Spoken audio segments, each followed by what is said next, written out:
সমগ্ৰ দেশতে ব্যাপক চৰ্চা লাভ কৰা পৰিলক্ষিত হৈছে। প্ৰাক্তন ন্যায়াধীশগৰাকীয়ে উল্লেখ কৰিছে বাবৰি মছজিদৰ তলত নাছিল ৰাম মন্দিৰ। ইয়াৰ লগতে কি কথা উল্লেখ কৰিছে, কিয় এই বিষয়টোৱে পুনৰবাৰ চৰ্চিত হৈছে সমগ্ৰ দেশজুৰি জনোৱাৰ চেষ্টা কৰিম। অত্যন্ত গুৰুত্বপূৰ্ণ খবৰ এই মুহূৰ্তত জনোৱাৰ চেষ্টা কৰিছো। বাবৰি মছজিদ ৰাম মন্দিৰক লৈ পুনৰ নতুন বিতৰ্কৰ সূচনা। উচ্চ ন্যায়ালয়ৰ প্ৰাক্তন ন্যায়াধীশৰ মন্তব্যে কঁপাইছে এতিয়া সমগ্ৰ দেশ। বাবৰি মছজিদৰ তলত নাছিল ৰাম মন্দিৰ। বাবৰি মছজিদক লৈ দিয়া ৰায়ত নাই যুক্তি, এই মন্তব্য কৰিছে।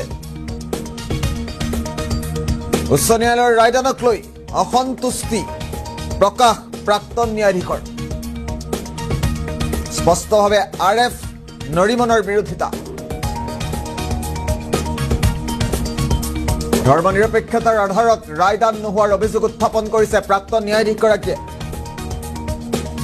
বাবৰি মছজিদৰ স্থানত মন্দিৰ নিৰ্মাণৰ অনুমতি ন্যায় ব্যৱস্থাৰ উপহাস বুলি মন্তব্য কৰিছে।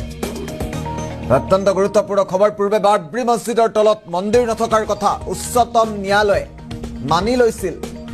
গতিকে মন্দিৰ নিৰ্মাণৰ প্ৰসংগত দিয়া ৰায় ধৰ্ম নিৰপেক্ষতাৰ বিৰোধী বুলি উল্লেখ কৰিছে।